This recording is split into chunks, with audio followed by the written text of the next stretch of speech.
Hello everyone, welcome to Homemakers Radio. I hope you get a few things done today or go for your walk. I am uncommonly well today and I hope you are too. We are having sunshine and warmth and I am going outside to go on my Jane Austen walk as soon as I'm finished here.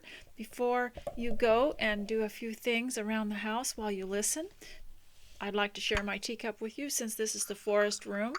I wanted to show you this teacup with the forest on it and a delightful deer. These are hard to find. I think one of my family found it in a yard sale many years ago.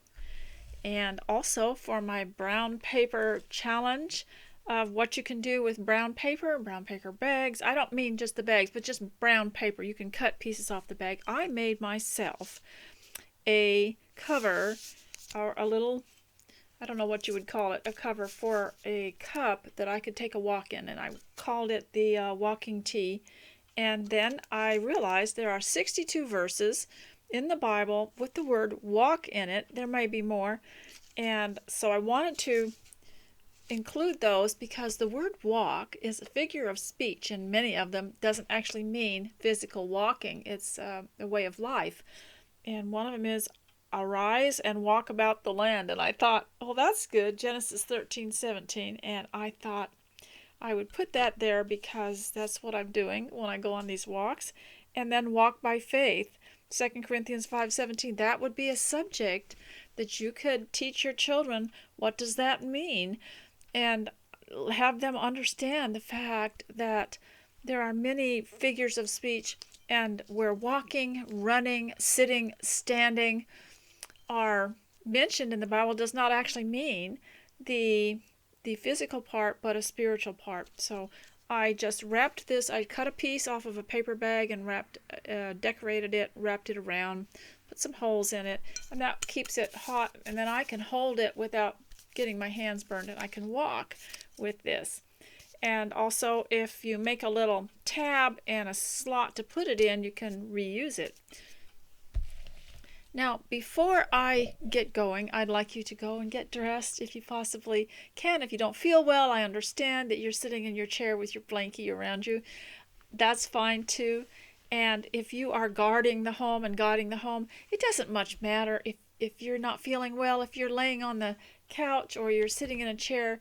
Your presence is very much felt. And if you have children, that's important to them too. They don't want they're more comforted if their mother is there. And so you don't have to worry about, quote, getting things done all the time to mark your value. And we talked about last time, if you study the word guard and what all a guard has to do, have you ever read about the qualifications of a guard? Someone who wants to get a job as a guard, or someone who is security, in security. What kind of security, what kind of training would they have to have? Well, they'd have to be alert in their minds when they'd have to sense when something was wrong. And they have to be on the lookout for things that protect the area that they have been hired to guard. And since the Bible says that women need to guard the home, then you would never say, well, you're not doing anything. So you may be guarding the home, and study what it takes, what entails to be a guard. And you'll find out you're doing much more than you think you are. Now, I wanted to read a little bit about the Butler, too, because I have this book. It's called The Butler's Guide to Running the Home. I thought it would be interesting to read it and to have it and I've read out of it before to you in previous videos, but I thought it would be interesting because the things that they think are important for a butler are the things that you and I do. And if you had this laying around and someone was challenging you or questioning you all the time, just have this book, Butler's Guide to Managing the Home. And I'll just mention a few things that are quite fascinating that they had to do in the olden days, and we have to do now as homemakers. We do several things. We're guards, but we're also butlers. We're caretakers. And there was an interesting thing here. They were much more careful about things maybe that we don't pay much attention to. And he had a little section here on how to clean books. Well, every now and then you have to go through your little bookshelf and take them all out, dust the tops of them, the exposed pages, and dust the bindings, and we don't think about that much, do we? Our homes are fairly clean, probably don't accumulate much dust, but he showed how you had to clean the bindings, but he also had a little thing here on how to dust the book and how to store it. And I thought it was interesting that he said in this book that you should not shove the books back to the back of the bookshelf where the bindings and the pages touch the wall of that bookshelf. They should all be pulled out to the edge of the bookshelf where air can circulate behind them. I hadn't really thought of that, but that is a great point, because I did notice there was kind of a, I don't know, just a still air, musty smell in a bookshelf that I hadn't used in a while and hadn't pulled the books out. But yes, you're supposed to leave them towards the edge where air can circulate around them. Thought that was interesting. And you're not supposed to stack them so close that they're smashed together. And he just had a lot of interesting things about how to dust them, how to care for them. And I wanted to mention that to you because that's one of the things that we do, and it's part of the Butler's Guide. And then I ran across clothing care. Well, we're concerned about that, aren't we? Caring for clothing. And one of the things, of course, in the beginning, he covers the idea that the footman and the butler and other people have to be dressed for the job. They have to be clean. They have to be neat. Their clothes have to be freshly pressed. They have to have their grooming has to be impeccable, and your hair and your skin and everything has to be clean. And why do we show less of that care for our own homes when a butler who's being paid would have to do that? We're going to have to raise our homes up to the level of a castle. And he mentioned about brushing clothing. Well, I had heard about brushing clothing. Years ago, there was one of our preachers had gone to Russia, and he was visiting a church there. And when he came back, he gave a little report about the life and about the way that Christians lived. And one of the things he mentioned that people did was they brushed their clothing. Now, apparently, that's where, according to him, you take a soft brush and you brush away hair and you brush away lint, and then you hang them all back up again. And I don't know if that would work with modern clothing because there's so many synthetics in them. I'm not sure how that would work. But I don't know if you can get these brushes. Maybe you can. Yes, I think I've seen them, and I might still have one somewhere, about how to brush clothing and which way to brush them. And I don't know if we even think about that. Probably everyone's wearing such casual country clothes that wouldn't be necessary, but it's nice to know about it. You never know. We might start wearing 100% natural clothing, wools and cottons and wovens, and we might be having to wash and clean them, learn different things about them, how to use a brush. And he mentioned that they also had brushing tables and brushing rooms back in the day, and how to clean the brush, how to clean velvet, how to clean tweed. Well, I don't know if people even know what velvet and tweed are anymore in daily life, and how to brush a jacket and how to fold clothing. But they had brushing rooms, and I just was a little bit curious about that, the brushing rooms, whereas where they took the clothing to brush them, to brush things. And well, it said brushing rooms. Now, he's critical of it. This was written in, I believe, 1980. Okay, so to me, fairly recently. Ancient to some of you. But brushing rooms. And he's critical of the television programs that have these rooms in it. And most of the television programs I watch about life below stairs are rather misleading. For instance, on one program, I saw Butler taking his gentleman's clothes through the kitchen. Well, we would have never taken any of our clothes anywhere near the kitchen or let one kitchen person lay a greasy eye on them. We took care of our clothes in a special brushing rooms.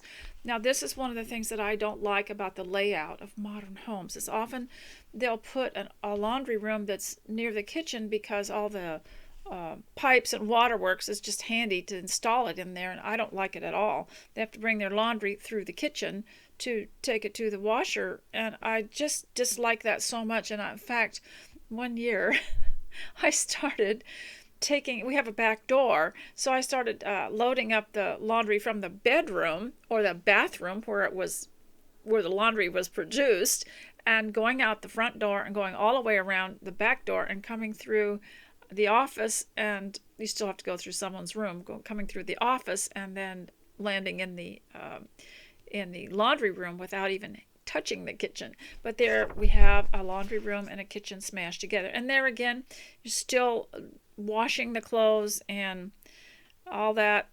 I just don't think the two mix too well, but I would really like to see that change. And I'm sure there are homes they're building where the washer and dryer are installed in a bedroom or in a bathroom that serves the bedrooms. So that's just my idea of it. The valet's brushing room was usually separate from the footman's brushing room, which adjoined the boot hall where the shoes were cleaned. In most country houses, there were rooms to spare which a valet might take for his brushing room. In the castle, my brushing room was the footman's bathroom. See, I don't even know the difference between these things. During the day, it belonged solely to me. I had it adapted to suit my needs. Generally, the door of the brushing room could be shut and locked after leaving. The door to the footman's brushing room, however, was always open, as the room was in constant use. And he goes on about how these brushing rooms looked like a utility room. And a brushing room had a good table, a large one taking up the middle of the room, and because you want to lace trousers on it, and it was complicated, I'm telling you. But the butler also did many other things, and took care of dishes, took care of shoes, took care of other things. They set the table, and shows how to store china and glass. I don't know if people use that. I still use it just because I grew up with it's not that we wanted to be fancy or have china, but back in the old days, even when you're growing up in a homestead, you had back in the 50s, you still had your glass dishes and your china cups. It was in the 60s that they developed the melamine, and and we had real silverware for a while, and they had how to fold clothes, how to wash a dish and how to dry a dish, how to rinse the dishes. He mentions that, and I have read some of this to you before. But other graces, being a guest, how to pack a picnic. That's interesting.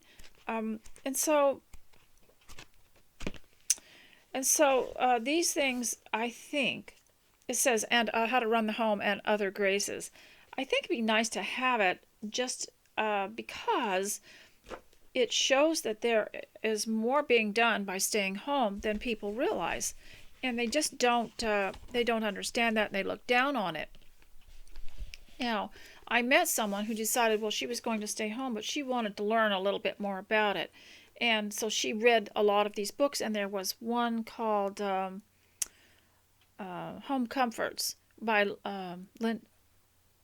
Cheryl Mendelson, yes, and that had a lot of things about the home. But we have to put in the home love and warmth too, and that's where the woman of the house, the one who lives in the house, is going to make such a big difference. It's not the same as a hired servant. When you get hired, you have a more distant feeling toward the house. You're just doing it for hire. It's not the same as serving your own people and loving them and helping them in their destiny in life. So I want to read a little bit about Butler. because from the Jane Austen Diet by Brian Kozlowski, because Jane Austen ate butter. I didn't see where he mentioned cream or milk or cheese in here, and I might have missed that, but I wanted to do the butter part here. To really get into the Regency Omega groove, you'll have to rethink your relationship with vegetable oil. I'm not talking about olive oil, which has been around for thousands of years, and which frequently made its way into Regency salads. But now remember when I read about the vegetables and the salads, how he emphasized that in Jane Austen's world, a salad always came with an oil. You always had a dressing with it, and there was a reason for it, a digestive reason for it, and how it changed the properties of the vegetables, and added certain nutrients to it. But industrial newcomers like canola oil, corn oil, soybean, safflower, and sunflower oil. Yeah, there's a lot of canola oil in things, and there are other oils that we don't even know where it came from. And I lived in the era back in the, I would say, early 70s when corn oil was the big thing. And everybody was switching over to corn oil and they stopped using lard and butter. And I don't think it's being found out that it probably wasn't good for them. So isn't that sad, that people are talked into things like that? It was through advertising on television and radio. And the grocery stores began to have a greater dependence on the grocery stores. And then the recipes books came out. And then a whole generation was persuaded to use these things. These highly processed vegetable oils, and he mentioned canola, corn, soybean, safflower, sunflower, were only introduced into American diets in the 1920s. They have high amounts of omega-6s and are largely responsible for the omega imbalance in modern diets.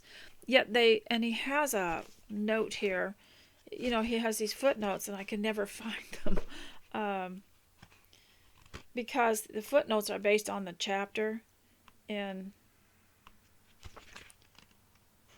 so I can't have time to find them.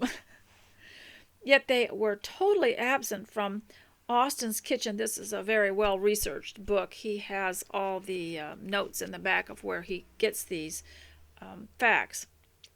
And everyone else's kitchen in Europe and America from the 19th century backward.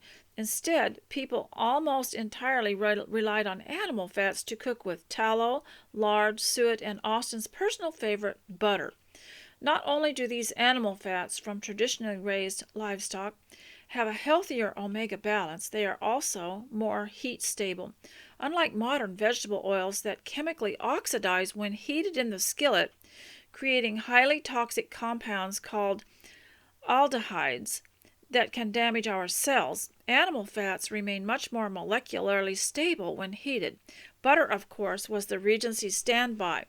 Rich in omega and vitamin A and healthy fats from pasture-raised cows, you can get closest to the flavorful butter Austen would have eaten by sticking with grass-fed options such as Kerrygold butter from Ireland, now widely available. We have that here. And yes, these are higher in price, but you don't have to use so much of it when it's really good stuff.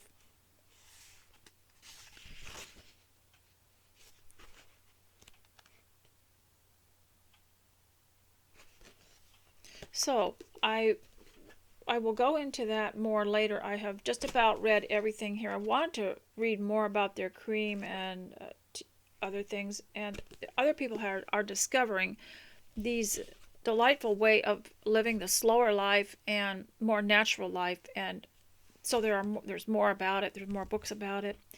Now, the other day, I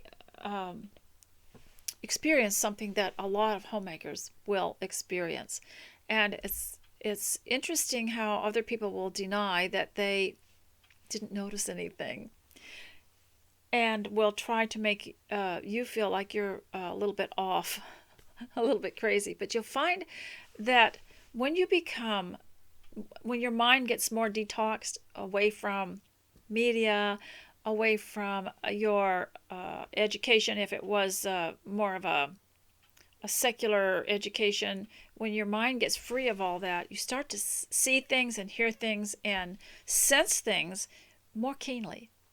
And so the other day, there was a day here that I thought, it has an eerie feeling today. It was overcast. Of course, that's typical of an overcast day, but it can happen on a sunny day too, where women at home will be more likely to sense it, to experience it, and to feel it because they're free of the forced work, the workforce, forced work, where every minute is planned for them and where they're doing it mechanically. Well, they're at home, so they're able to sit still, hear things, listen to things while they're doing other things, and they can feel temperature, they know what kind of mood the weather will put them in. You might not see that if you're in a school or if you're in a workplace. You might not sense it as much, but women at home do sense it. So there was a day that was there was just something quite kind of off about it. So I texted one of my children and I said, there's a weird atmosphere today. And they texted right back and said, you noticed that too? See? So, and they're not, also, I noticed that people that don't sense it, when I talk to somebody else about it, that doesn't live the kind of life I live, they said, well, I never noticed anything. But then their life is so clouded and crowded with noise, activity, pressure, things like that we are trying to eliminate, to regulate in our own lives, that they don't notice it. And also they listen to a lot of radio, they listen to a lot of television, and they have a lot of noise in their life. And so they're not going to notice some of these things that we notice at home. But I find it interesting that over the years, if I mentioned this a weird day, like an overcast day that just kind of had an eerie feeling to it, if I mentioned it to someone who didn't notice it, they thought that I needed to have my head examined. I mean, literally, they thought I should see someone. But now I'm finding out that people whose minds are detoxed, who aren't eating the government bread, who aren't eating the commercial food, who have eliminated a lot of the things that are toxic even in their bodies. And remember, in the Jane Austen diet, he had a chapter here called the mind-body connection. I also read to you about the bread and all the additives into the bread, how these things affect the way you sense things. My husband, Mr. S, he decided not to eat any more commercial bread, and he decided not to eat out at all. And so he said he has noticed, since he has stopped this, like the middle of this year, in the last few months, he says he has been able to remember things more clearly and also think of ideas and problems he wants to solve. They come to him more easily. And then he senses things, and he started to notice when the day is weird. And so, but I wanted to tell you how I overcame it. There are some days that things just seem a little bit off, and you just know something's wrong, something's up. Now, I could be a conspiracy theorist, and I could say, well, the people that are messing with the weather are just keeping our minds so clouded and so crowded, and with the noise and the fury and the things to do and the things to worry about, those we won't notice. But when you become detoxed of all this, you start to notice things, and things that aren't just aren't quite normal. And I could say that would be a conspiracy theory, but if it comes true, it'll still be a conspiracy, but not a theory.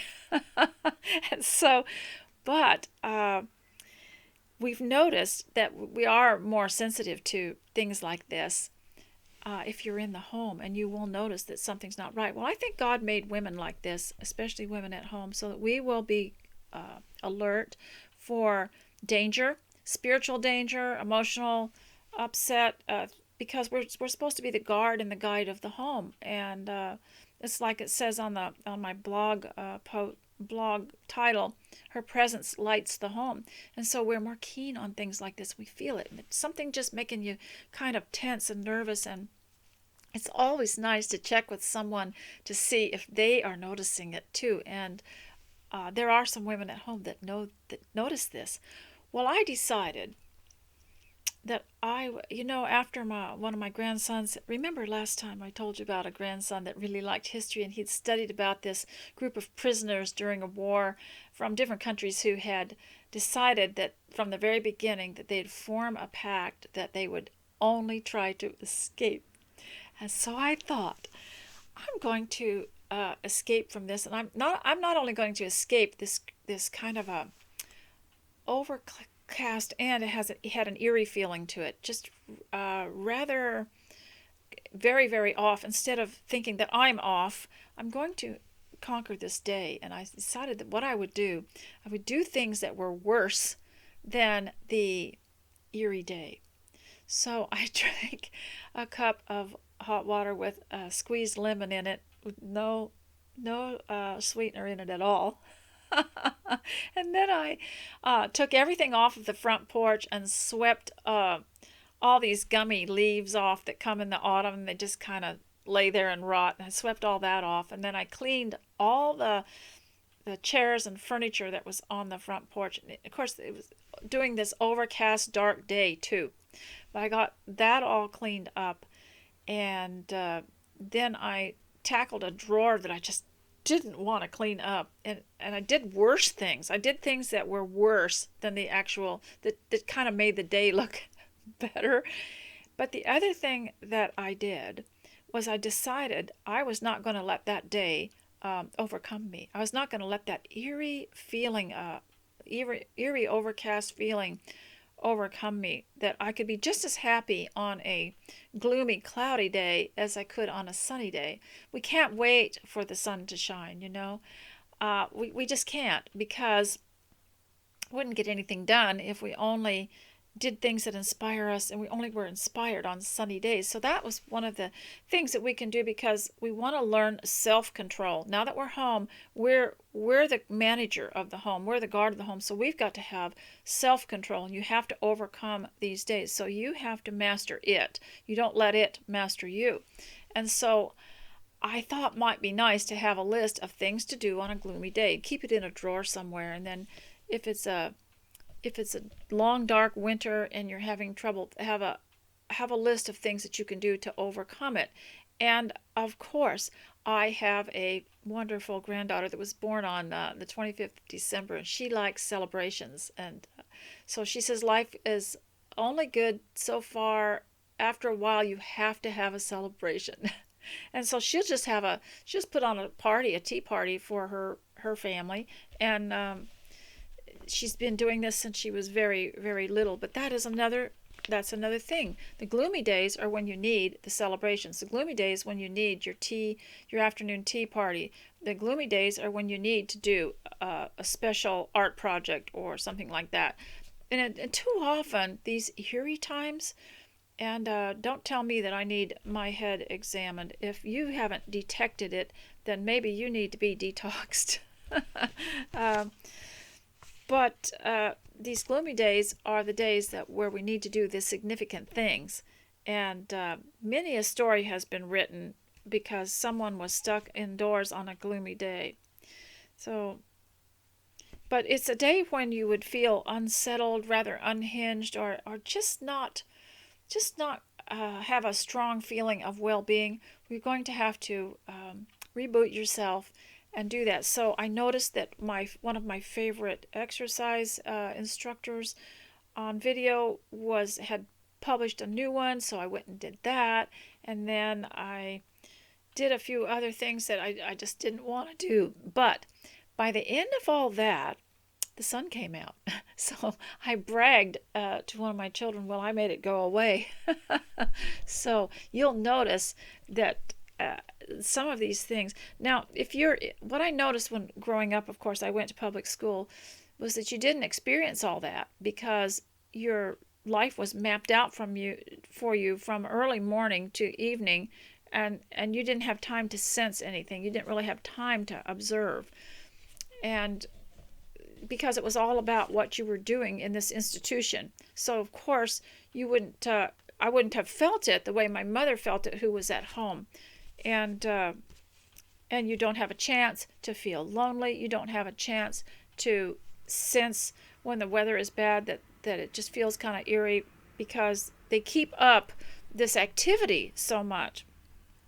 Now, if you've grown up just with so much to do and so much, or maybe just in later life, so many responsibilities, and so in the home, they're just almost too much, isn't there? Even if you live in a small home and you live alone, there's just so much to do. And so you wake up, and this is common with a lot of people at home. You wake up with all this on your mind. You wake up thinking, your eyes are not even open yet, and you're thinking, what have I got to do? I've got so much to do. I better get up. And it's almost a burden. It's a burden to wake up, because there's more that you think you have to do, and more responsibilities. And so one day, and I was in that habit. I've always wakened with this feeling that I better get somewhere on time. You know, whatever it was I had to do, there was a time. And so one day, last year, I woke up happy, and I started to worry about it and wondered what happened. I tried to analyze it to see what went wrong, because I woke up happy. Then I started to get really curious as to, okay, what caused me to wake up feeling free of all this pressing responsibilities and burden. Didn't mean that I wasn't going to be responsible, but these are some of the things that we think about when we are alone at home. And so don't think that you're losing it if you notice that there's something eerie about the day. There's something wrong. Are you sensitive? Because that's part of being a guard and a guide. And also, it means your mind is cleared of the things that the world has been cluttering it with for so long.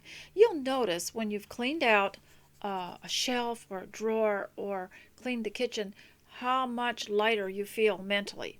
So those things are definitely connected. Clutter of the home and clutter of the mind. Also, be careful about media. Even the so-called conservative media, all they're doing is reporting on what the same thing as the other, legend media. They're reporting the same things, only they're just giving it a different view, and claiming to be more conservative. So I don't even trust some of those. And some of the religious media I'm not real fond of either, because they're rather worrisome too. They're rather hyped up. So you could write your own newspaper, and do the news of the home, the news of the day. And in fact, we might even write it on brown paper. So ladies, I hope that you have enjoyed being here today, and that giving you some scope for the imagination. And also, I want to mention that there is so much opportunity in the home. You don't always have to be working. If you're at home, you're allowed to go for a walk. You're allowed to sit in a chair and look at the mail. And as you see, I've got my my letter table behind me. I haven't made much progress since I last talked to you, but at least it's out there, and I don't have to clear it off of the dining table. I was just getting ready to sit down and write, and I got a text from someone saying we're dropping by, so and get the tea ready. So I spent an hour with these people that came over, and now I'm back in to my schedule again. This is what you'll have to do. You'll have to be adjustable at home, because you might have a list like this, and then something else happens. You'll need to go get something, or someone will come over, and another thing that I think that it's important for you to do, if you don't seem to be able to follow your list, but you are keeping some kind of a routine at home, to write down the things that you have done, and that will reassure you that you're having some success.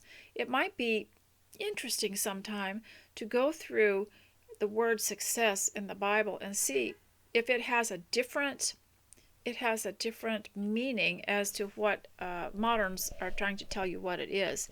And so if you're alive today, you've had success. And if you woke up happy, you've had success. If you're able to keep your eye on your home and you can sense when something's not quite right, you've had success. If you're able to listen today to this broadcast, you've had success. And we need to have a whole different attitude towards the word success, because people will try to make us believe that we're not successful if we haven't, quote, done anything for the world. But if you have a home and you're looking after it, you've done something for the world, because you have prevented your family from causing hardship on other people, and you're not dependent on others, or and you also provide a service for your own family, then that's success. So ladies, I hope you've had a good time today and that you'll be back next time. And so stay close to God, and I'll see you next time. Bye.